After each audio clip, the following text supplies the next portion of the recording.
अस्सलाम वालेकुम। मैं homeopathic doctor Iram Bhatt, vice chairperson COH Pakistan. आज का जो हमारा टॉपिक है वो हमारी होम्योपैथिक मेडिसिन फेलतौरी है।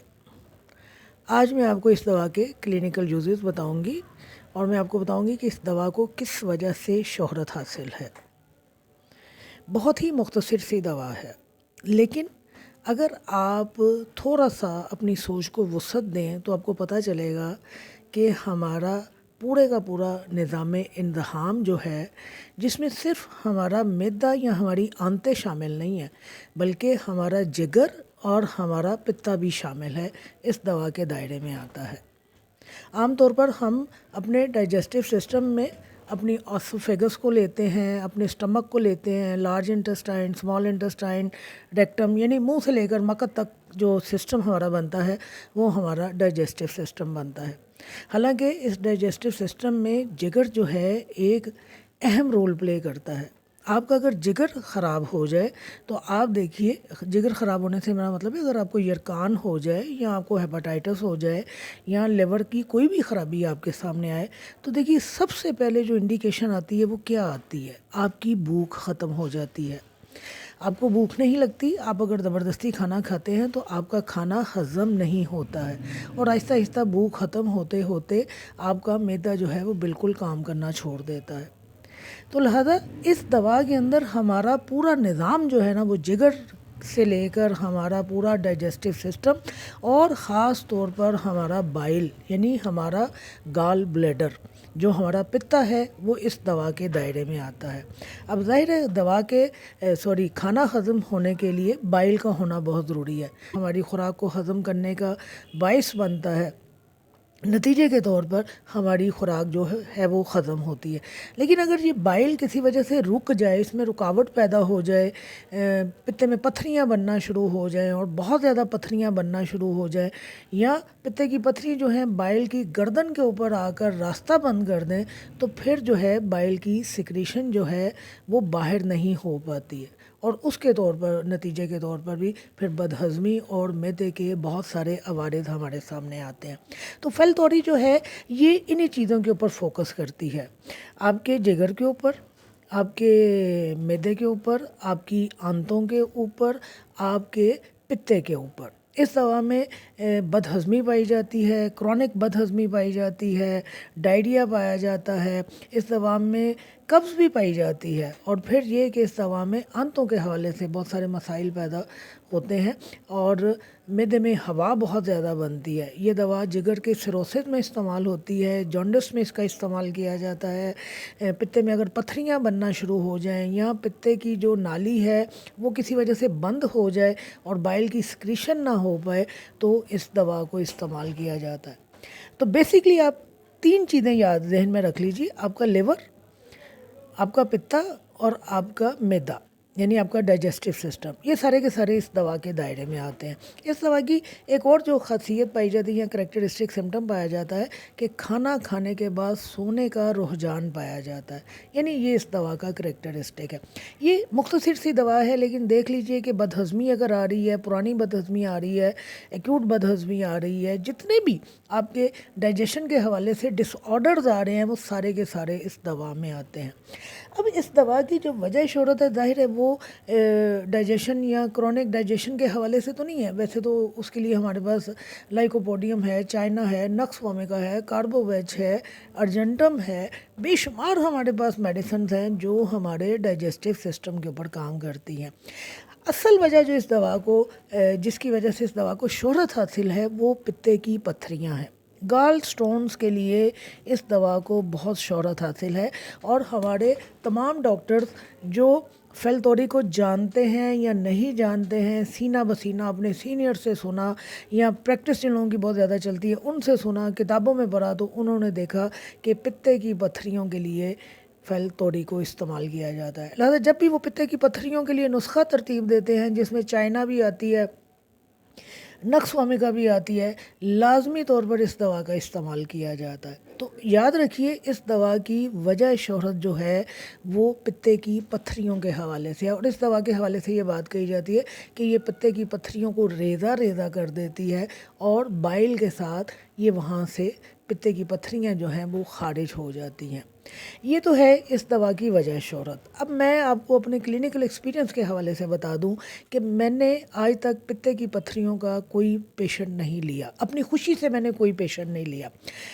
मेरे पास जब पित्ते की पत्थरियों वाले मरीज़ आते हैं और मेरे पास उनकी स्कैन रिपोर्ट होती है, और अगर उनके पित्ते में 2-3 पत्थरियाँ पाई जा रही हैं और पत्थरियाँ जो हैं वो फंडस की तरफ पाई जा रही हैं या इंटीरियर और पोस्टीरियर साइड के ऊपर पाई जा रही हैं, गर्दन की तरफ नहीं पाई जा रही हैं, तो मैं हमेशा अपने पेशेंट को एडवाइज़ करती हूँ कि देखिए मेरा काम तो है पैसे कमाना, मैं आपसे पैसे कमा भी सकती हूँ, लेकिन मेरा मुखलिसाना मशवरा ये है कि आपकी पत्थरियाँ जो हैं वो एक कोने पे पड़ी हुई हैं, मूव नहीं कर रही हैं, आप इनको मत छेड़ें। आपको किसी किस्म की कोई प्रॉब्लम नहीं आ रही, आपने किसी वजह से स्कैन करवाया है और आपको पित्ते की पत्थरियों का इल्म हुआ है, तो ऐसी पत्थरियाँ जो 1-2 होती हैं और साइड पे पड़ी होती हैं उन्हें तो छेड़ना ही नहीं चाहिए। उन्हें उस वक्त तक ना छेड़ें जब तक वो कोई प्रॉब्लम पैदा नहीं करती है। दूसरी बात आती है जब पित्ते की पत्थरियाँ जो हैं वो पित्ते की गर्दन के ऊपर या उसकी नेक के ऊपर आ जाती हैं और रास्ते को बंद कर देती हैं। याद रखिए कि हमारे जिस्म का कुदरतन एक निज़ाम ऐसा है कि जब हमारे अंदर कोई ऐसी चीज़ आ जाए जो हमारे जिस्म का हिस्सा नहीं होती, तो कुदरत उसको बाहर निकालने का सिलसिला करती है। लिहाजा जब मुंह के ऊपर पित्ते की पत्थरी आ गई तो वहाँ पर ब्लैडर को महसूस हो जाता है, गॉल ब्लैडर को महसूस हो जाता है कि ये कोई ऐसी चीज़ है जिसको मैंने बाहर निकालना है। अब बाइल डक्ट जो है हमारी वो इंतहाई बारीक होती है और पत्थरियाँ जो हैं वो सेंटीमीटर में है या में है, वो बाइल डक्ट से बहुत बड़ी होती हैं। लिहाजा किसी सूरत भी वो बाइल डक्ट से बाहर नहीं आ पाती हैं। और कुदरतन जो अल्लाह पाक ने एक हमारे अंदर निज़ाम रखा है, बाइल जो हमारे नेक है, हमारी ब्लैडर की जो नेक है, वो उस पत्थरी को बाहर निकालने की कोशिश करती है और शदीद कॉन्ट्रैक्शन की हालत में आती है। अब रास्ता तो है नहीं, पत्थरी बाहर निकलेगी नहीं, नतीजे के तौर पर आपको शिद्दत के साथ दर्द आता है, ऐसा शदीद दर्द जो आपको हॉस्पिटल की एमरजेंसी में ले जाता है। वहाँ पर आपको मुख्तलिफ़ किस्म के इंजेक्शन दिए जाते हैं, आपको ड्रिप वगैरह लगाई जाती है और आपके कॉलिक को जो है वो बेहतर किया जाता है। फिर ये होता है कि जिन लोगों के पित्ते में पत्थरियाँ होती हैं वो जब कुछ मखसूस किस्म की ग़िज़ा खाते हैं जो उनको हज़म नहीं होती हैं, तो उस सूरत में भी उनको पित्ते का दर्द जो है वो शुरू होना शुरू हो जाता है।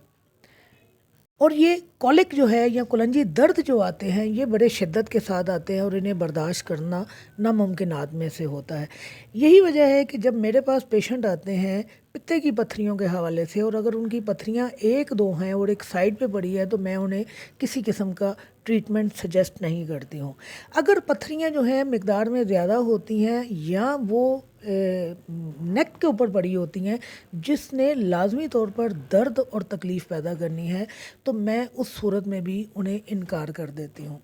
मैं या उनको साफ़ इनकार कर देती हूँ, और अगर वो ऑपरेशन से डरे हुए हैं तो मैं फिर उन्हें गाइड करती हूँ या उनकी काउंसलिंग करती हूँ इस हवाले से कि मैं उनका ट्रीटमेंट तो ज़रूर शुरू करूँगी, मैं उनके कॉलिक के ऊपर भी काबू पा लूँगी, उनकी दर्द भी बेहतर हो जाएगी, लेकिन मैं इस बात की गारंटी नहीं दूँगी कि पित्ते की पत्थरियाँ जो हैं वो रेज़ा रेज़ा होकर ख़ारिज हो जाएंगी। मैं इस हवाले से उन्हें किसी किस्म की गारंटी नहीं देती। पेशेंट की अगर मर्ज़ी होती है तो वो अपने कुलंजी दर्द पर काबू पाने के लिए या वो अपने इलामात को दूर करने के लिए वो कुछ अर्सा के लिए दवाई शुरू कर देता है, लेकिन जिस तरह मैंने आपको बताया कि ये कुलंजी दर्द जब आता है पित्ते की पत्थरियों के हवाले से, ये इंतहाई शदीद होता है, नाकाबिले बर्दाश्त होता है, और पेशेंट उस वक्त जो है हॉस्पिटल की एमरजेंसी रश करता है।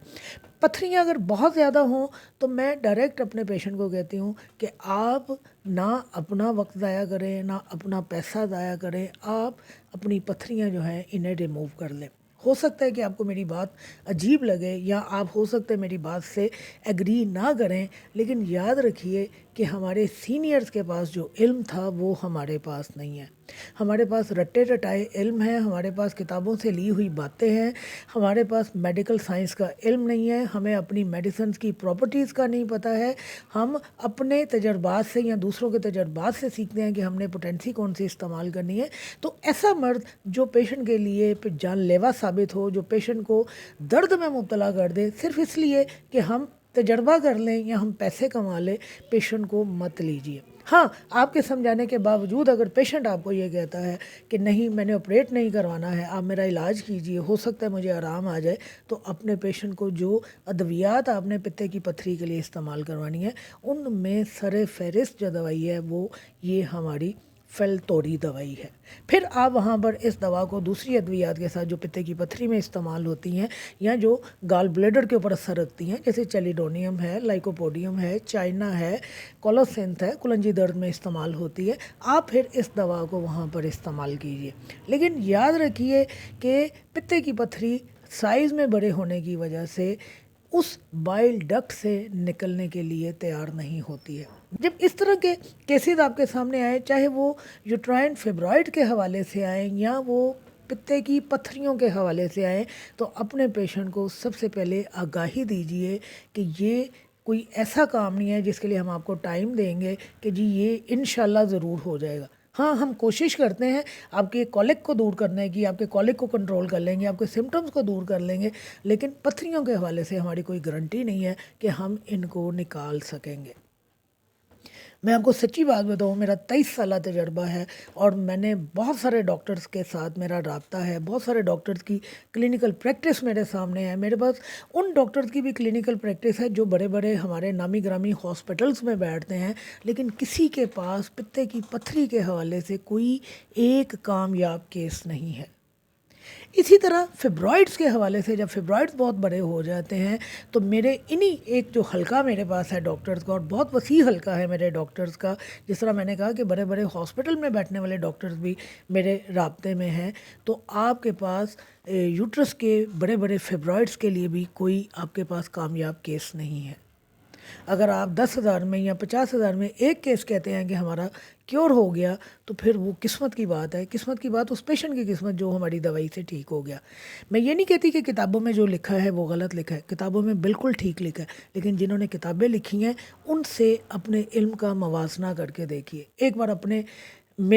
ہم سب اپنے اپنے گریبانوں میں جانتے ہیں کیا ہمارے پاس ان ڈاکٹر جیسا علم ہے؟ اگر ہے تو پھر ہم فیلتوری کو واقعی استعمال کروا کے پتھریاں نکلوا سکتے ہیں، لیکن اگر ہمارے پاس علم نہیں ہے تو ہم کچھ بھی نہیں کر سکتے۔ اینی ہاؤ، یہ میں نے اپنے 23 سالہ کلینکل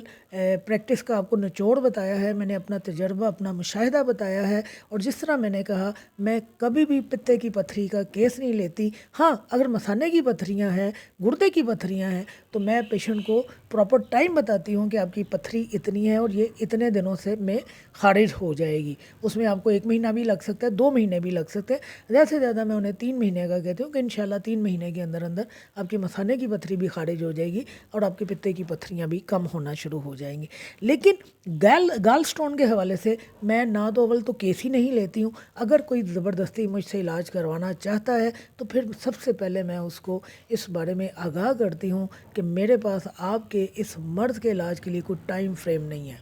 آپ دوائی کھانا چاہتے ہیں شوق سے کھائیے، میری طرف سے آپ کو کوئی گارنٹی نہیں ہے۔ ہم گارنٹی اپنے علم کی بنیاد پر دیتے ہیں، اپنے تجربے کی بنیاد پر دیتے ہیں، اپنے اللہ پر بھروسہ کرتے ہوئے دیتے ہیں، لیکن میرا تجربہ، میرا مشاہدہ مجھے یہ بتاتا ہے کہ ہمارے لیے پتے کی پتھریاں نکالنا ناممکنات میں سے ہے۔ اینی ہاؤ، آگے اپنی اپنی قسمت ہے، ہر ڈاکٹر کا اپنا تجربہ ہے، میں سب کو نگیٹ نہیں کر رہی ہوں، میں صرف اپنی بات کر رہی ہوں۔ میں کسی کے اوپر انگلی نہیں اٹھا رہی ہوں کہ اگر کوئی یہ کہتا ہے کہ میں نے پتے کی پتھریاں نکالی ہیں تو یقیناً اس نے پتے کی پتھریاں نکالی ہوں گی، میں صرف اپنے بارے میں بات کر رہی ہوں۔ باقی اگر آپ چاہیں تو یہ اس دوا کی وجہ شہرت ہی پتے کی پتھریوں کے لیے ہے کہ پتے کی پتھریاں نکالنے کے لیے اس دوا کا استعمال کیا جاتا ہے۔ اس دوا کو پوٹینسی میں بھی استعمال کیا جاتا ہے اور مدر ٹنکچر میں بھی استعمال کیا جاتا ہے۔ شکریہ۔